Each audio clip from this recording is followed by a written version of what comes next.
Bismillahirrahmanirrahim. Assalamualaikum warahmatullahi wabarakatuh. Alhamdulillahirabbil alamin wassalatu wassalamu ala sayyidina Muhammadin wa ala alihi wa ashabihi ajma'in, amma ba'du. Bapak-bapak, ibu-ibu, para jamaah yang berbahagia, alhamdulillah pada kesempatan kali ini kita bisa melanjutkan kajian kita tentang kitab Ihya Ulumuddin karangan Imam Al-Ghazali. Pada kesempatan yang lalu kita sudah membahas tentang uraian Al-Ghazali di dalam kitab Ihya-nya yang menjelaskan posisi keilmuan-keilmuan yang hukumnya fardu. Dan pada kesempatan kali ini masih pada bab yang sama, yaitu tentang hal-hal yang berkaitan atau ilmu-ilmu yang hukumnya fardu kifayah. Pada kesempatan yang lalu Imam Al-Ghazali menjelaskan tentang perbandingan antara ilmu Ihya dengan ilmu fikih. Pada kesempatan kali ini Imam Al-Ghazali akan menyampaikan tentang perbandingan dengan ilmu filsafat. Dikatakan dalam kitabnya, fa in qulta falima lam turat fi aqsamil ulum al-kalam wal falsafah wa tubayyin annahuma madmuman aw mahmudan.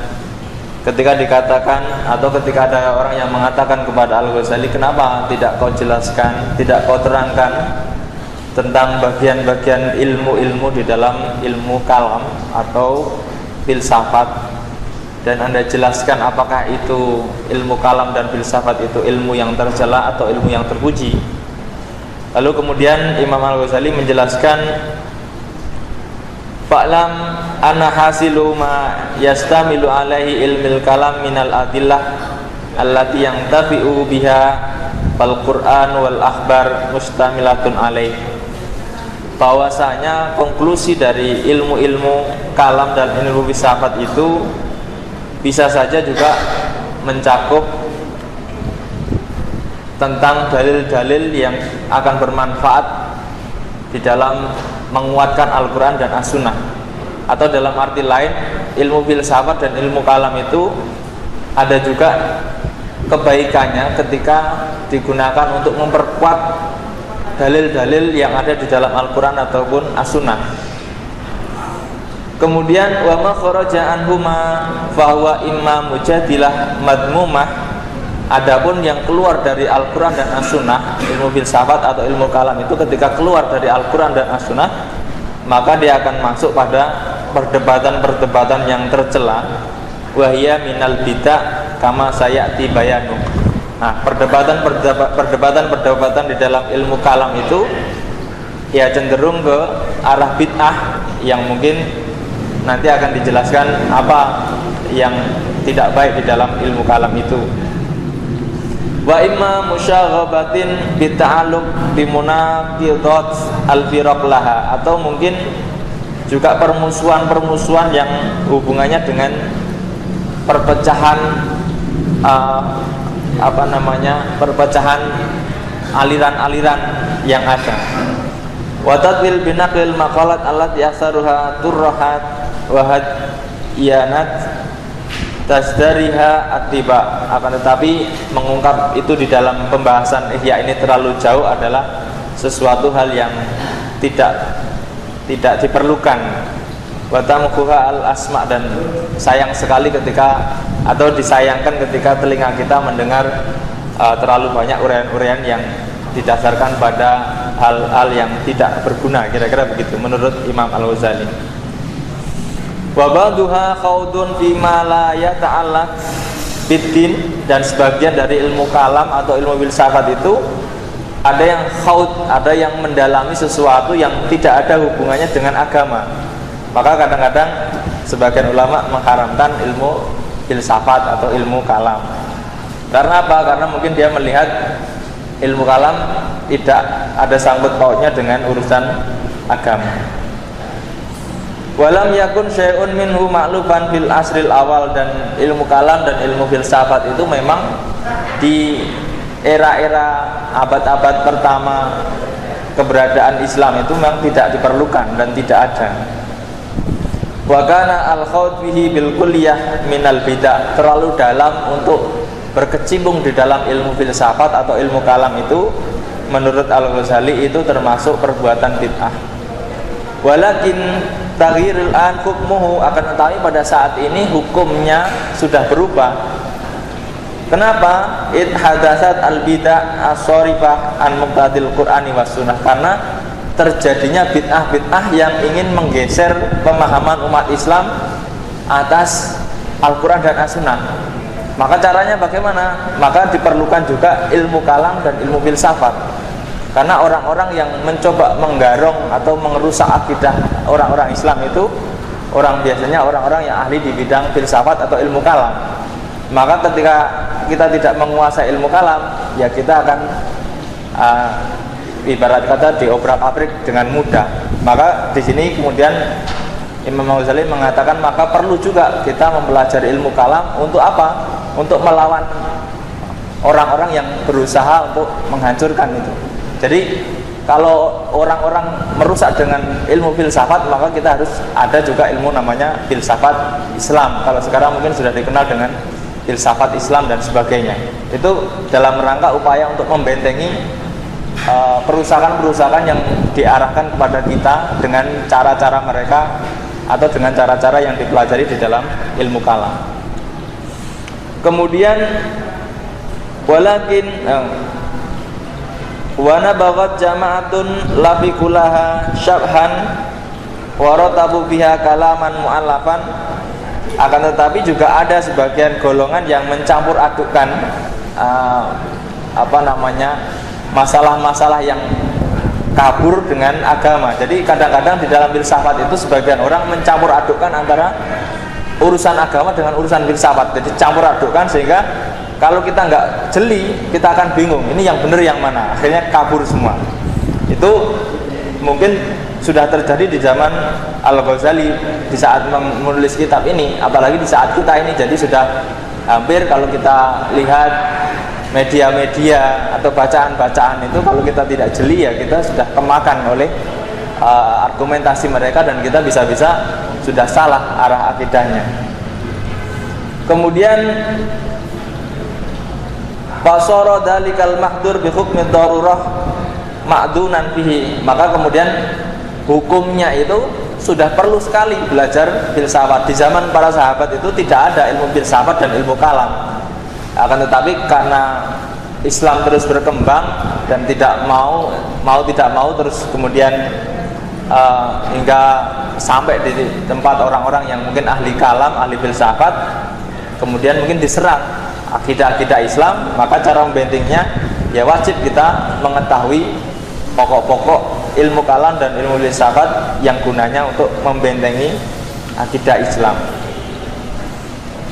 Bal sara min furudil kifayat, bahkan mempelajari ilmu filsafat, ilmu kalam ini Imam Al-Ghazali mengkategorikan bahwa itu termasuk hukumnya fardu kifayat. Maka di antara orang Islam seluruh dunia ini setidaknya ada sebagian orang Islam yang ahli di bidang ilmu kalam guna untuk membentengi Al-Quran dan Al-Hadis. Wa huwa al-qadru alladhi yuqabil bihi al-mubtadi idza qasada dakwah ilal bid'ah wa dzalika ila haddin mahdud sanadkuruhu fil babil ladzi yali hada insyaallah. Jadi itu disesuaikan dengan kebutuhan. Jadi kalau misalnya kita diserangnya gencar, ya kita harus mempersiapkan kekuatan ilmu yang kuat juga. Maka sebenarnya kalau di zaman Imam Al-Ghazali sudah kelihatan seperti itu, kalau di zaman sekarang itu mungkin anggaplah umat Islam itu diserang oleh media atau oleh informasi-informasi yang begitu banyak yang kemudian tidak jelas atau bahkan mengaburkan. Maka sebenarnya adalah fardu kifayah itu menguasai teknologi informasi agar mampu mengimbangi ini. Jadi dakwah yang keliru itu diimbangi dengan dakwah yang benar. Jadi kalau ketika zaman sudah zaman robotik, harusnya orang-orang Islam itu juga harus mampu menguasai robotik ini. Kita dipantau orang, kita nggak bisa balas. Kita disadap orang, kita nggak bisa balas. Ini kan yang terjadi di negeri kita disadap orang, kita mau marah-marah juga nggak terlalu berani, kita mau balas sadap orang juga tidak punya alatnya. Ini kan satu kelemahan. Padahal kita sadar orang Indonesia ini mayoritas Muslim di dunia, maka sebenarnya ya kita harus menguasai itu.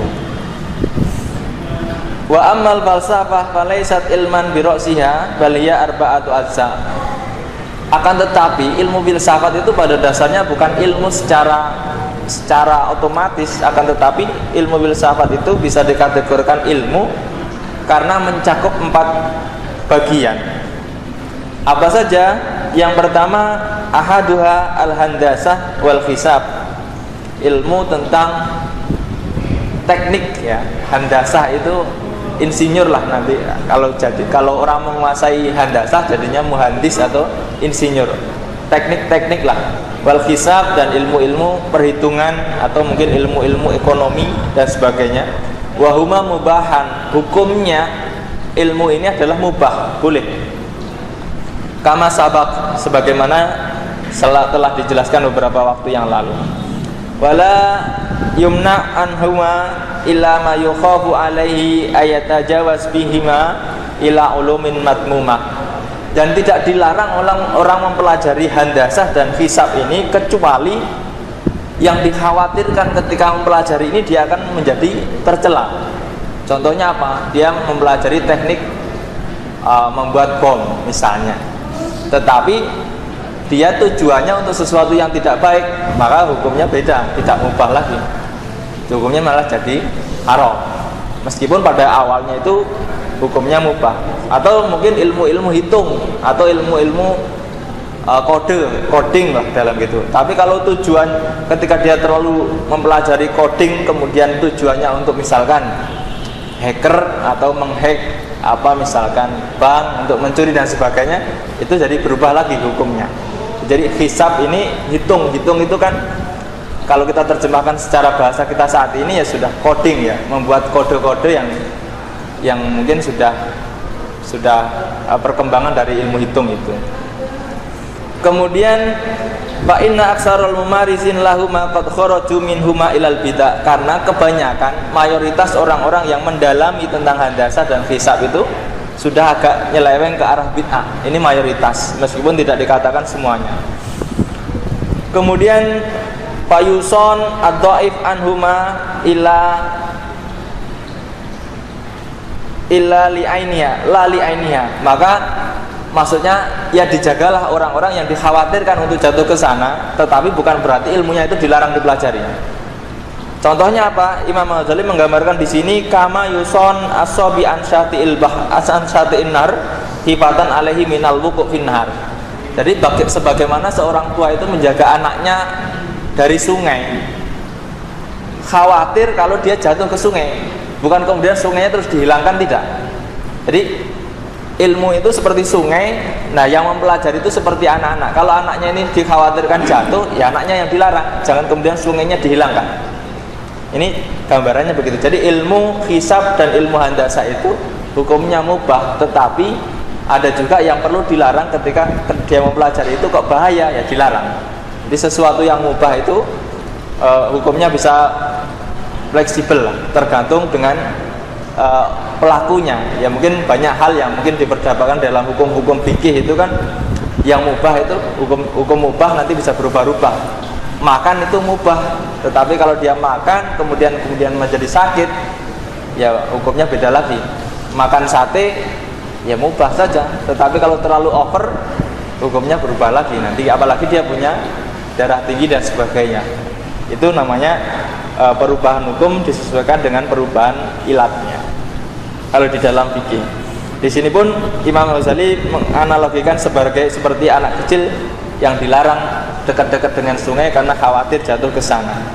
Wa kama yuson hadisil ahdi bil Islam an mukhalatatil kufar khaufan alai. Juga mungkin dijaganya orang-orang Islam ya dari bercampur dengan orang-orang yang non Islam ketika memang dia dhaif ya.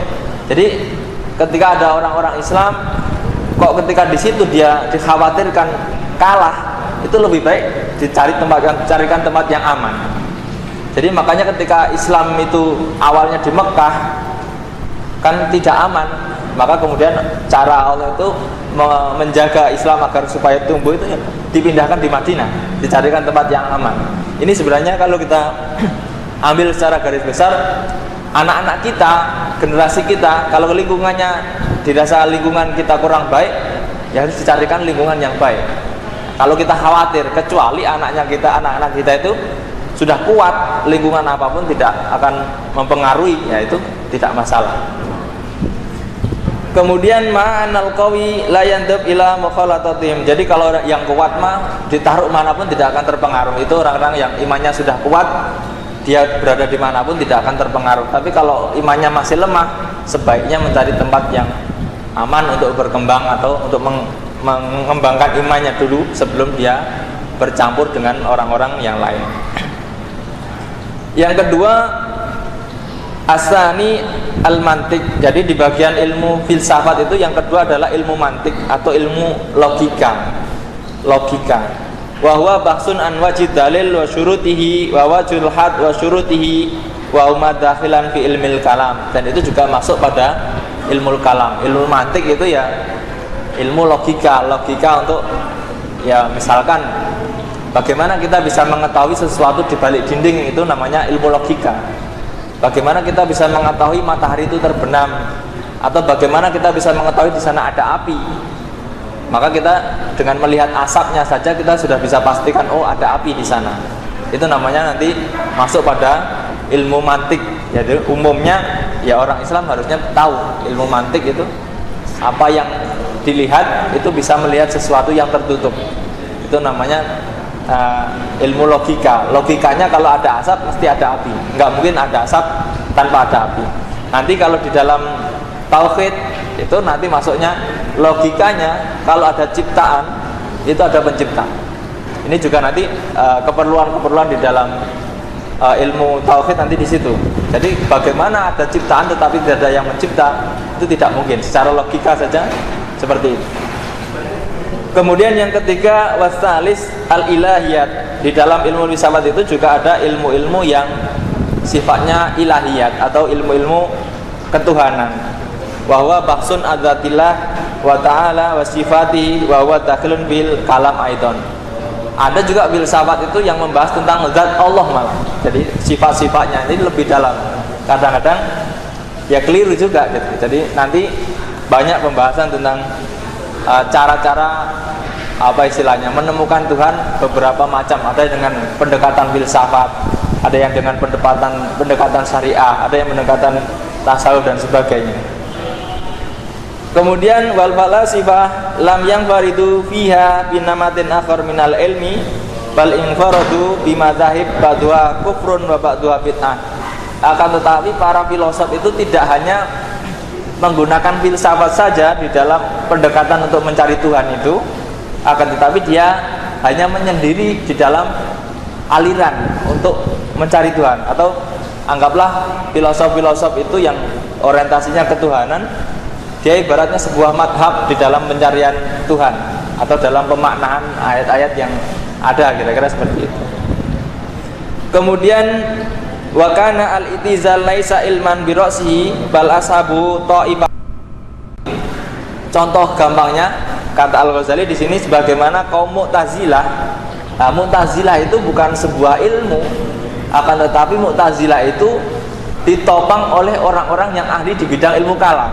Maka penafsiran-penafsiran akidah-akidah yang diceritakan itu cenderung kepada logika, cenderung kepada yang logis. Jadi pemaknaan tafsirnya cenderung ke logis.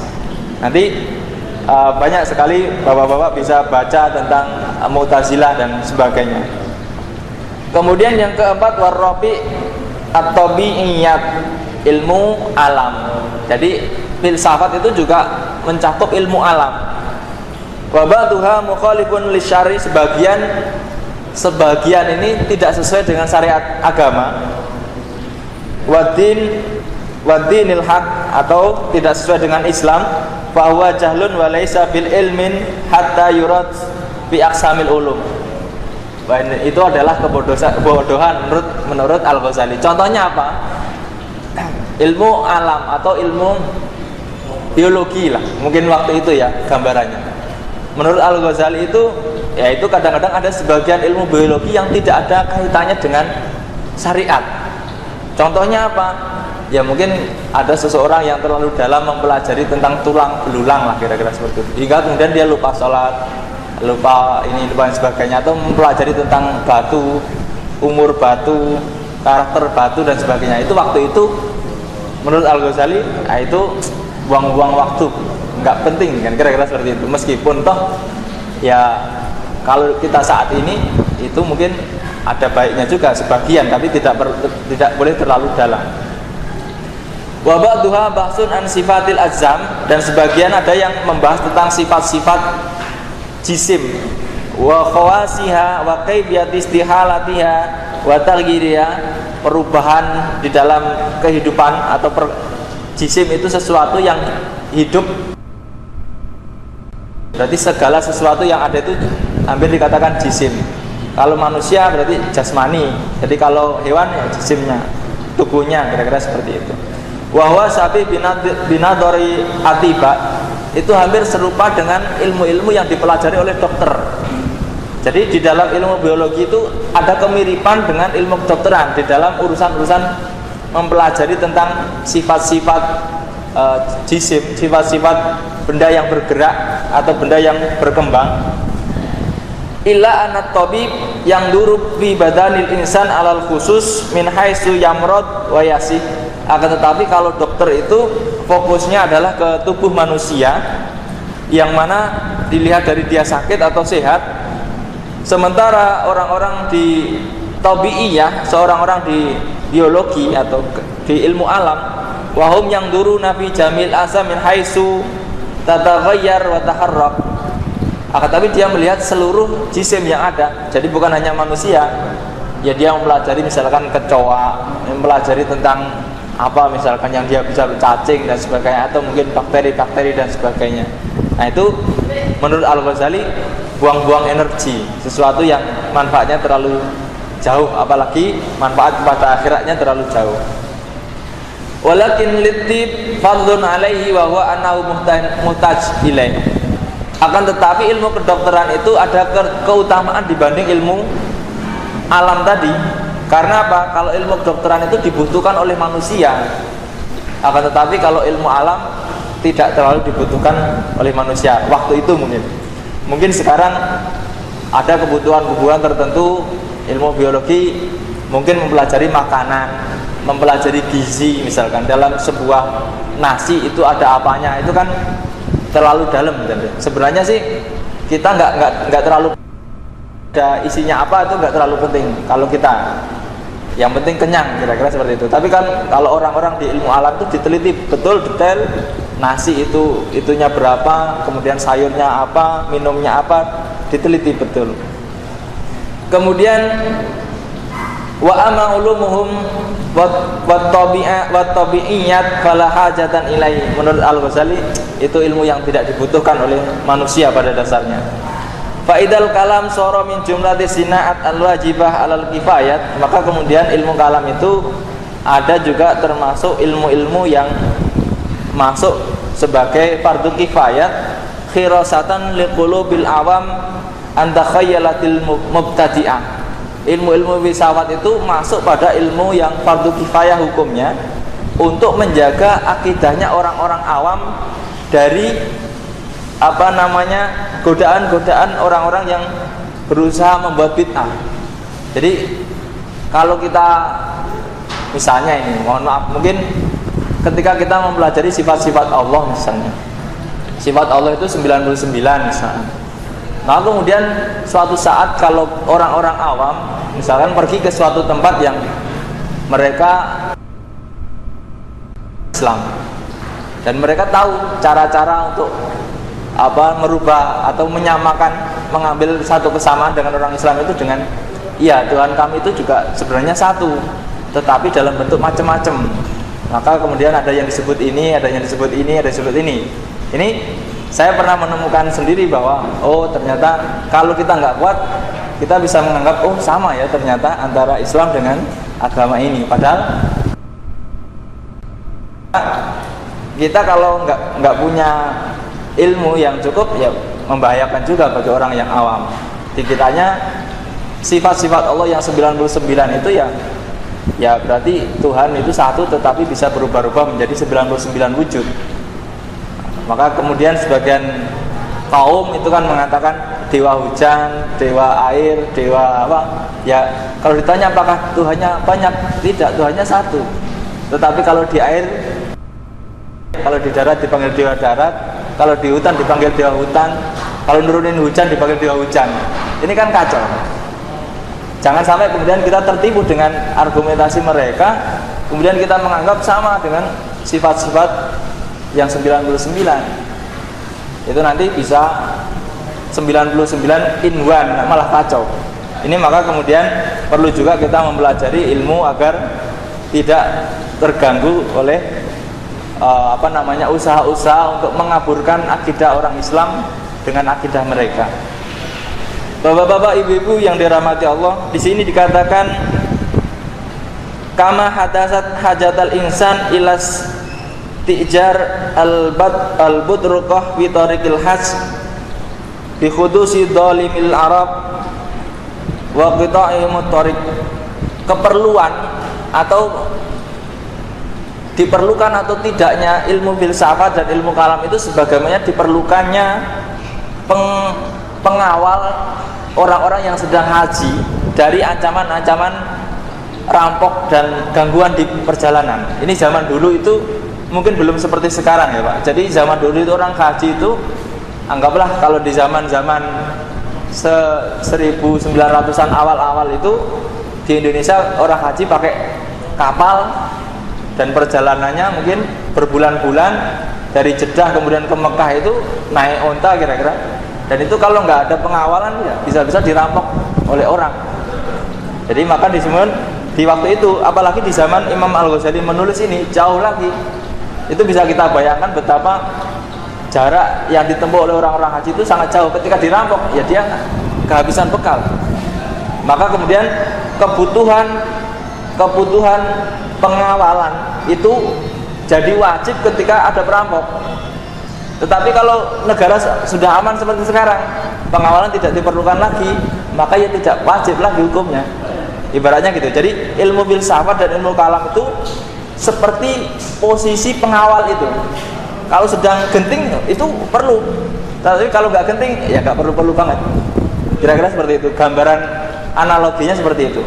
Jadi ketika Bapak haji, situasinya tidak aman, maka butuh pengamanan. Tetapi kalau situasinya aman, pengamanan itu tidak perlu. Walidzalika law tarakal mubtadi hadyana lamaftaqara ila ziyada ala ma ahada fi asri sahabah radhiyallahu an. Seandainya orang-orang itu tidak ada yang membuat bid'ah, ya maka tidak perlulah mencari belajar ini. Tetapi apa yang terjadi yaitu sebagai sunatullah ya ada ternyata bid'ah itu juga ada, maka kemudian harus diimbangi dengan kemampuan menjawabnya dengan baik. Demikian apa yang dapat saya sampaikan pada kesempatan kali ini. Semoga ada manfaatnya buat diri saya pribadi dan bapak-bapak, ibu-ibu sekalian. Barangkali ada yang ingin didiskusikan. Jika tidak, kurang lebihnya mohon maaf. Walafu minkum billahi taufiq wal hidayah. Wassalamualaikum warahmatullahi wabarakatuh.